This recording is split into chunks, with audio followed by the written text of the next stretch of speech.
মধ্যপ্রাচ্যে চলমান উত্তেজনার মধ্যে যুদ্ধবিরতির ঘোষণা দিলেও বিষয়টি নিয়ে আবার মুখ খুলছে চীন। মার্কিন প্রেসিডেন্ট ডোনাল্ড ট্রাম্প ঘোষণা করেছেন ইরান ও ইসরায়েল পূর্ণাঙ্গ যুদ্ধবিরতিতে সম্মত হয়েছে। এই ঘোষণা ঘিরে আন্তর্জাতিক অঙ্গনে নানা প্রতিক্রিয়া দেখা যাচ্ছে। এর ওই ধারাবাহিকতায় চীন জানিয়েছে তারা যুদ্ধ নয়, আলোচনার মাধ্যমে সংকটের সমাধান চায়। মঙ্গলবার বেইজিংয়ে এক সংবাদ সম্মেলনে চীনের পররাষ্ট্র মন্ত্রণালয়ের মুখপাত্র মাওনিং বা গুগ্যাং বলেন, আমরা মধ্যপ্রাচ্যে উত্তেজনার ঘূর্ণবর্ত দেখতে চাই না। আমরা আশা করি যুদ্ধবিরতি দ্রুত কার্যকর হবে এবং পরিস্থিতি শান্ত হবে।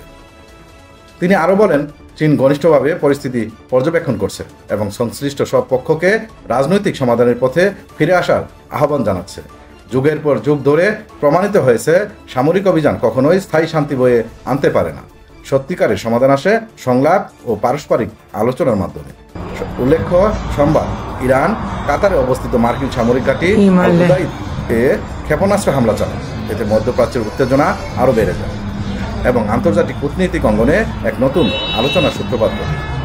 চীনের শান্তিপূর্ণ সমাধানের এই আহ্বান এমন এক সময় এলো যখন ইরান ইসরায়েল দ্বন্দ্ব সাময়িকভাবে থেমে গেলেও আশঙ্কা রয়ে গেছে নতুন সংঘাত।